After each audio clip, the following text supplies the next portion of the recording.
Hey guys, what is up? Hope everybody has been having a great day and has gotten their new year off to a great start. I want to thank you guys for the amazing reception that the commentary for my final 8 sets got, and I did a poll on my community tab, and you guys overwhelmingly voted to see the round of 16, and so here it is. I consider the round of 16 to be probably the greatest I've ever hit in my career. And the way this works, it's a round robin. You get 5 sets. First place in the set gets 200 points. Second place gets 100. Third place gets 50. Fourth place gets 25. OB, you get 0 points. And the top 8 point getters out of the round of 16 advance. And this is notorious. The round of 16 at the World Championships is notorious for being the most loaded field you will ever get. This is the epitome of championship long drive at the highest level, and you have to be on your game or you're gonna be going home. And that was definitely my mindset here, because I knew I was looking at this field and I'm just like, oh my God, this is the absolute most loaded field I've ever seen in my career. I think when they got the stats back, this was the fastest round of 16 in long drive history by over 3 miles an hour, meaning every single person in this round of 16 swung over or at 150 miles an hour at some point during this set. And that's historic. We've never had a point in this sport where we've had 16 men swing 150 miles an hour faster. And so it really just goes to show where the sport is and, where it's headed. So this was a ton of fun, and, I was super amped up. And you guys will see in a little bit. The set's going to start pretty soon, probably in about 20 seconds or so. They just had to get some things set up for us. But this is in Atlanta, Bobby Jones Golf Club. And, I was just so jacked up, ready to go. You could see pacing back and forth. I just thought it'd be good to include all this so I could kind of set up the video for you guys before we get into the action. So I just switched back to the LD30 Plus, a little bit of a firmer setup. And I was just so jacked, ready to go. And you guys will see here in a little bit, it actually kind of plays against me because my speeds are just so wildly higher than I've ever had them, like in terms of like my past couple world championships. So you see me getting set here. My thought is just put a ball in play and you start building.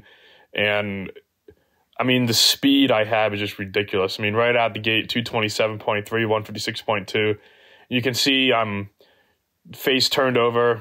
I did not like that shot because that was the one thing I was concerned about, was being so jacked up that I just would be creating so much rotation at the face and turning the club over. Here's Gregnall.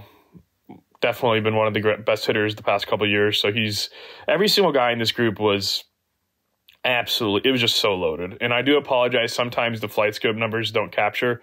It happens to me a few times, unfortunately, as well. But I'll try to give you what I think was my approximation of what my numbers were on the ones it doesn't capture. So you can see Reed got one up the left side and 230.2 there. But again, I'm just turning it over. And I really, I just remember coming out, my swing felt so fast, but like out of control. Like I literally felt out of control these first couple swings. And I think it was just all the pressure of the week building up to this round of 16 and wanting the title back. And so, I think that played into it a lot. And Reed's got a good ball, 210 right down the center. And you can see it in my face. I know I'm out of sorts and I know I'm in huge trouble. So that's 226. I'm hitting the ball hard, as you guys can see. I have the fastest numbers, but it doesn't mean much if you can't hit it in the grid. And so I'm just trying to settle myself down. And here's the thing. There's one thing I'm taking solace in. I'm hitting the same shot over and over. So at the very least, my swing's repeating. It's just out of control right now in terms of making it go straight. And you can see it again, doing the same thing. And I just kept dropping the club so far inside. If you guys look closely, I'm taking the club back so far inside and I'm getting so in and out and just trying to flip the hands at it. And that's just nerves. I mean, this really, I'm telling you guys, you just aren't prepared for these moments until you deal with them. I've been doing this for 6-7 years at the highest level, and you can see this still happens. And I'm going into this last ball. trying to just sling it out to the right as much as I can. And again, the same shot, 226. And I know I've just gone OB to start my set. And in this round of 16, that really should be a death sentence. You guys will see later, but there was something that happened in this group of 16, and I'll give you the context behind, because I'm sure some of you guys aren't necessarily aware of the ins and outs, but something happened into this group 16 that I've never seen in my career, and it was just absolutely anomalous, and it just goes to show how packed everybody is at the top. So you can see Gregnall takes a set, 388, James Tate 387, Russell 385. So Gregnall got 200, Tate got 100, Reed got 50, and I got 0 because I finished last. And you can see I'm not exactly in pole position after the first set. So I got a lot of work to do. And I knew I was going to have to go to war. And, that's what I was ready to do. I knew my number. The one thing I took solace in was if I hit the ball hard and I hit it straight, I knew I was going to win sets, period. And typically 500 plus is what you need. 500 points is typically safe. And so that was kind of in my mind. I was like, just hit 3 good balls, because 3 wins give you 600 points, and 600 is always going to be safe. So I was just had that in my head. And, when it's down to the finals and it's the best players at the end of the season, the best, they find it when they need it. So that was kind of on my mind too. Just go, if I was going to go down, I was going to go down swinging, and I was just going to go all out and see what I could do. So Mark Costello, solid ball here, 211. He's very good about that. That's why he's been one of the best in the business for a very long time. He has this ability to get balls in play when he has to. And you guys can see there, 228.9, but it's out to the right. And I saw this as a good sign, because I knew, okay, my body's finally starting to catch up. My lower body's finally starting to catch up with my upper body. And so I stepped into this one and just said, let's let it go. And I killed this ball. Unfortunately, the flight scope numbers didn't register, but my high watermark this year for ball speed, which is currently a competitive ball speed record, was 234.2 miles an hour. And I think that was very close to 234.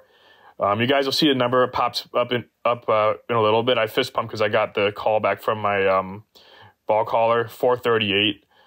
I think the longest drive to that point, because this was the final set of the second second round. And what I mean by that is I go first set of the first group, and then there's 3 more sets in that group, because there's 16 hitters and there's 4 people in the tee at the same time. So 4 sets per group. And then so for set 2, I was in the last set. So I have a 7-set gap. So in those 7 sets, the longest ball hit by anybody was 420. So seeing 438, I knew I had the edge. And another really good ball, 227.5. And just so you guys have context, 410 was a pretty average ball. 410 was about what you would need to win a set on average. If you're in the 390 to 400 range, those are typically second or third place. So anything 410 plus, you're probably taking the set down. And so I had that one come back at 422, and I hit it good, but not amazing. So that was a complete momentum shifter for me. Once I hit that third ball in play, I was like, all right, I got it. This is mine, because I knew my swing was repeating. I just was out of sync the first set, but I finally dialed it in. And at this point on, this is the greatest I've ever hit it in my life, period. Like, that's it. I mean, these next 3 sets, best I've ever hit it in my career. And it was a very special thing for me to have it all come out when I absolutely needed it late in the tournament, the World Championship. That's what I live for. That's what I spend all this time training for.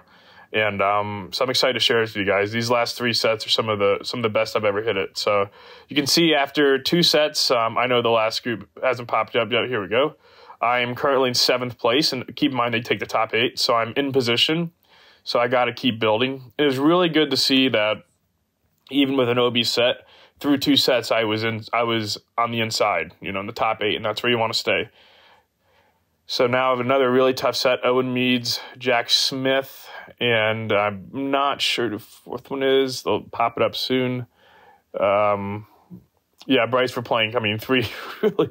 These are 3. Just so you know, Owen Meads and Jax and Bryce all made the final 8. Jack finished 9th, like barely missed. So I mean, this is absolutely the most loaded set you'll ever see, and something pretty cool.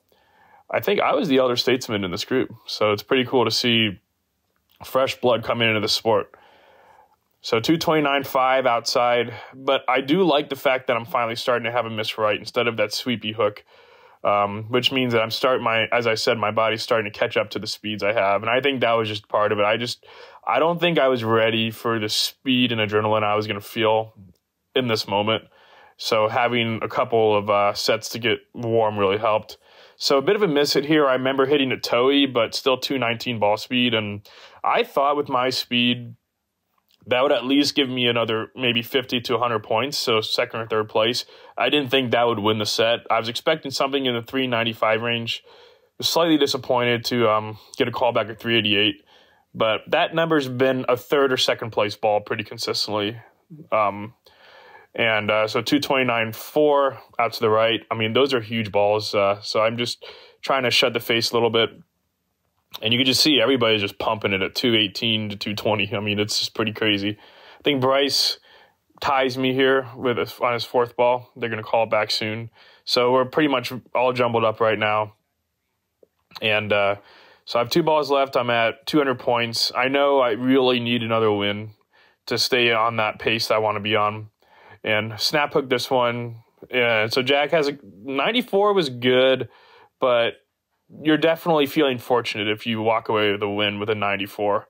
And I mean, wins in the round of 16 are just so critical because 200 points, that is such a premium. So I knew I really needed to send it. I couldn't count on splitting second place points with Bryce, so I just let it rip here and absolutely hammered it. This was about an 8 to 10 yard draw. Unfortunately, once again, they missed my tracer, but I would say probably 233 ball speed, 232 ball speed, mid ball flight, right to left draw. And you can't see because the score placards are over the screen, but I saw them rocking back for it, so I knew I had it. And you could see they adjusted Bryce's up to 389. That's why you cannot count on these numbers because they're estimates. So if you guys see the underline, that means they're confirmed. So unless there's a line under the number, you cannot count on it being the actual number. So that's why you always got to go till the end. So 421, another really good ball. At this point, I have the 3 longest balls of the set. You can see Colton has the next longest of 420. I have a 438, a 424, and a 421. And then you can see where things are after going into my 4th set. I'm the last set in the 4th set. So I'm 400 points. And you can see very jumbled up. So at this point, I'm 5th, I think, and essentially one more big swing, and I'm home. And that's what I in my head, I'm just going for one more big ball because that'll give me 600 points. And 600 is always mathematically, and I think the mathematical limit is like 550. I've never seen that, but I'll discuss it in a little bit. Something I've never seen happen in the history of my involvement in the sport in terms of the bubble number being as high as it was. But it just goes to show the level the sport is now.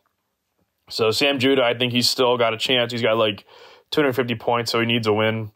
So he can definitely still be a huge factor. And so these are just tough sets, man. I don't know what else to say. Like, you're just the round of 16. It's just like you're getting punched in the face every single set. I mean, you can't take a set off. So I opened up with a decent ball, the exact shot I wanted, which was a ball and play. That's literally all I cared about. And then it allowed me to start building. I mean, this set was just filthy, and unfortunately, it missed every single one of my tracers, but I'll fill you guys in on what I think the numbers were. So this was a really good swing. I knew it was going to be longer in the 412. The 412 I hit it good. I didn't hit it great. This next one I hit really good. So I'd say the 412 was probably 225, 226.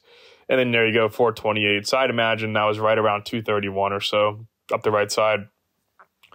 And as I said, no one else was going over 420, so I felt pretty comfortable there. And just a little turnover here, but again, hit really hard. And so, yeah, I'm starting to get comfortable and filling it up. At this point, I feel like Colton might be able to catch 428, but I know that it's going to be very difficult for that number to be beat unless something crazy happens. But listen, you're in the round of 16. This is the top 16 hitters in the planet. Anything can happen. So I was just continuing to build. And I had another good one here. I believe this one is also over 420. But we'll see what it comes back. I think this is at the left side. And Judah's got a good ball in on the top left corner there. So that'll see what number that comes back at. But yeah, as far as I was concerned, I just didn't want to go to my last set with any work left. So I think that's 426. So another really good swing there. And I think I'm going to go for one more. And another good ball, again, probably 420. I mean, probably 228, 230. And I'm just like, dang, this is probably one of the best sets I've ever had in my career. And they just whiffed every single one of my shot tracers. But, we're swinging fast, so it can be tough to capture the numbers sometimes. But that was probably, my lowest ball speed was probably 225 or 226 in that set. And it was probably on ball 1. I think ball 2 through 5 were all 230 or extremely close. So another couple balls in the 420s. At this point, I have the 5 longest balls in the set. And, this was such a loaded group. It really was. It was just unbelievable how good these hitters are. And I think the average ball speed in this group was like 217, which is just wild. This ball we hit isn't even that fast. It's unbelievable. And you guys will see here now, I think I'm about to show once they fill it in. So this is after 4 sets. I should be updating shortly. And what you guys will notice is that 500 is not safe by any means. And that's what I was talking about earlier. What happens is if you see if you look at every other person besides me, no one has won more than 2 sets. And there's only been 3 OB sets. Actually, right? Yeah, there's only been 3 OB sets. So when you have no one winning more than a couple sets and there's no OBs, look at that. If you guys want to rewind that, Justin James came into the final set with 525 points, and he had work to do. I have never seen that in my life. I've never seen anything close to that. Most of the time, if you come in with 500 points, you're through already. Justin, the situation here was Justin and Gregnall were tied at 525 points for 8th. And if Justin goes OB, he's in a playoff with Gregnall. Justin needs a ball in play, and he's got the 8th spot going into the final 8 tomorrow. That was the situation. And I've never, ever seen that. I can't begin to express how unbelievable that is. And it just goes to show how good everybody is. The fact that 500 was not enough. It's unbelievable. And then this is why Justin's so good. He knows he needs a ball in play, and what does he do? Puts a 219.5 mile an hour ball literally in between the hash marks. And that's just crazy. It's amazing how difficult that is to do when it's something that simple, but there's so much pressure behind it. So Justin's in, and at this point, what I'm trying to do is I'm trying to go for the top seed. So I believe the top seed is mine with a second place or better. And I didn't. And so in order for Justin to face me, it would be number 1 versus number 8 seed. And so Justin would, if he finished 3rd or better, would not face me in the quarters. And I was trying to avoid Justin. And so I figured there's no way Justin was going to finish last in his set because he already had a good ball in play. And I was just like, I might as well win then. And you guys can probably guess what happened. And keep in mind, he hit a 219.5 right up the gut. And yeah, you guessed it. He's going to end up finishing last in the set, which is just ridiculous. Now, there is a hill in the mid-390s right where he hit it, so I can almost guarantee you he flew it dead into the hill and got no roll. So that played a big part in it. But still, it's just absolutely crazy that a 220 ball right up the gut finishes last. That's just so stupid. That's crazy. So in my mind, I want the top seed, not just to avoid facing Justin, but also to for symbolic reasons. I finished the first set dead last with 0 points. So to come back and win 4 sets in a row against the best hitters on the planet when it mattered most meant a lot to me. And so 417, probably a 228, 230 ball if I had to guess. Definitely solid number, but to be honest, I felt like that was catchable given the set. I mean, this is literally the best of the best right now. So Martin hit a good one here, probably mid 220s if I had to guess, something like that. And so I definitely didn't think it was completely untouchable, but I knew it would be a hard one to beat. They'd have to hit one really good. And so I think Martin's is going to come back a little over 400, I think. And then everybody's down to their last ball. Justin leaves it out to the right. Martin overcooks his. And Holton's got a good ball in play, but I don't think it's going to catch mine because it hits into that hill. But, yeah, I mean, that was absolutely one of the best stretches of sets I've ever hit in my career. And to do it when it mattered most, especially with my back against the wall going OB that first set, was a big deal for me. And, yeah, that was really cool, and I really hope you guys enjoyed this. Was happy to share this with you guys. It was a big moment for me in my career. And this is what goes into it before the TV stuff. I mean, a lot of people don't realize this is a long tournament before the TV rounds even start. So you can see they're about to fill it in. So I only needed a second. Yeah, I needed a second place. I'll pop up to 800 points, and I will be the #1 seed going into that final 8. And I will link that video at the end for you guys to see it. So I hope you guys enjoyed this. I will see you guys next time.